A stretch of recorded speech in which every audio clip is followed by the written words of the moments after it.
Hey, this is Mike Renoir, Northwest Fight Scene and NWFightScene.com. Here in Seattle at Marcelo Alonso BJJ Academy with Clint Radovich. You're fighting this Saturday, Cage Warrior Combat 9. How's it going? Good. Training camp's over. Getting real close to rest, just a little bit of drilling, and then it's game time. All right. Now, when I heard that you were fighting, I'm like, Clint Radovich, I know he's a coach. Is he a fighter?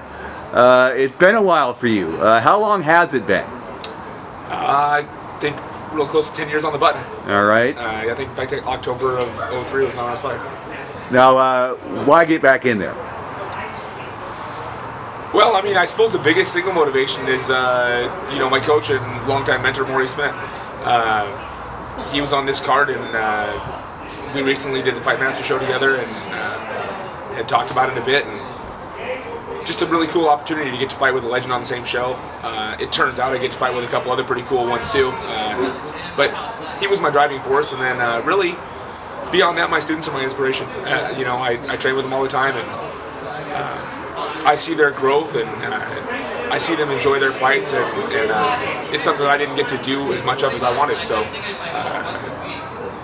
I figure we'll see what shakes some ring rods. All right. All right. Now, you're fighting a kid, Josh Hewson, is that right? That's correct. Spokane BJJ. Have you seen him fight before? No. Any worries about what he might bring, or any thoughts about him as an opponent? The way I understand it, he likes to throw some heavy leather, and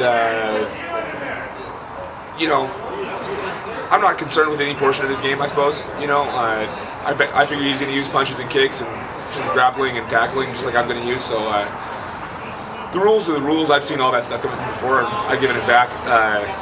Probably the biggest thing that's relevant in this case is our size. I'm told, has missed weight 3 times in his pro career, and I'm after practice closer to 180 than I am to 185. So, that's really neither here nor there either. I mean, at this point, it's going to be a situation where he's going to have to cut hard to make his weight, and I'm going to come in with plenty of gas, so I have to fight a little heavier guy. I brought in some heavy guys in my camp to push me, and dealt with being bullied a little bit. So, other than that, it's just punching and kicking. All right, all right.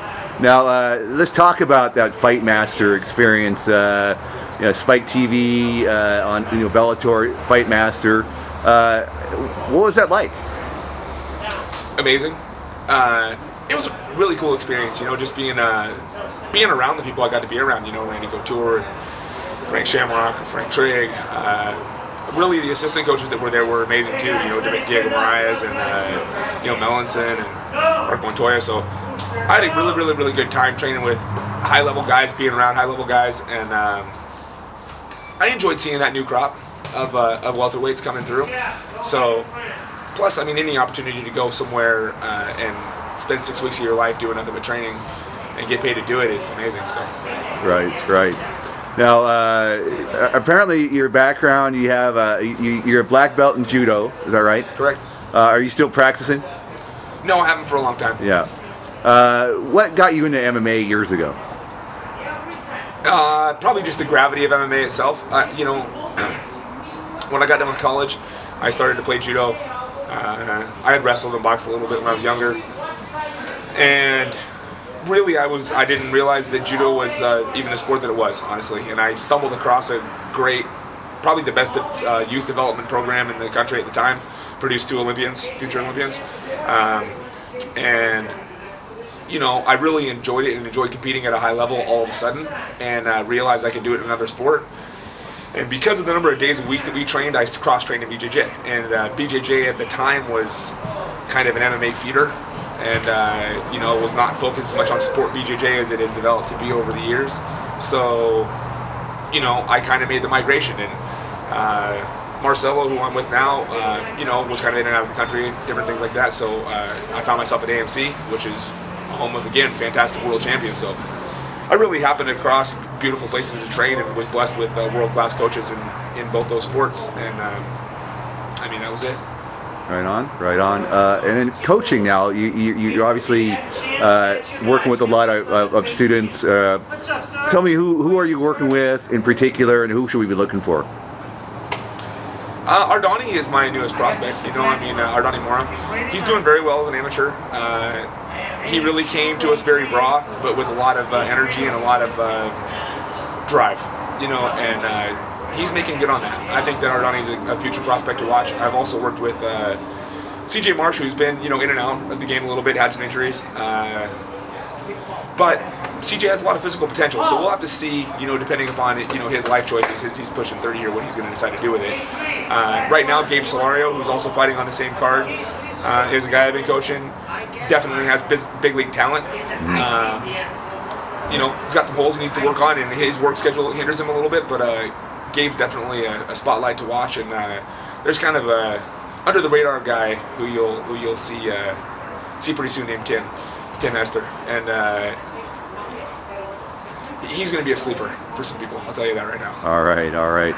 Now, after this fight, I know you don't want to look past this fight, but are any more fights lined up, or are you just one and done? Or? Oh, definitely nothing more lined up, but either way this goes, I'd be surprised if I'm not in there again soon. Right on. Now, anyone to thank for this fight? Coaches or sponsors or other people? Tons of people to thank. I'm thankful to all the coaches that have given to me over the years. Matt Hume, Eric Dahlberg, Marcelo Alonso here, Maurice Smith, of course, my mentor, and I'm very thankful to Will for continuing to push me and actually bringing me back into the sport a few years back when he came out of retirement. And of course, the inspiration of my students. I love them all. All right. Well, you heard it here, Clint Radovich. I guess there's a code if people want to buy tickets and give you credit. Do you know your code? CWC 37. CWC 37. You heard it here. Clint Radovich with Northwest Fight Scene. Thank you, sir. Thank you. All right.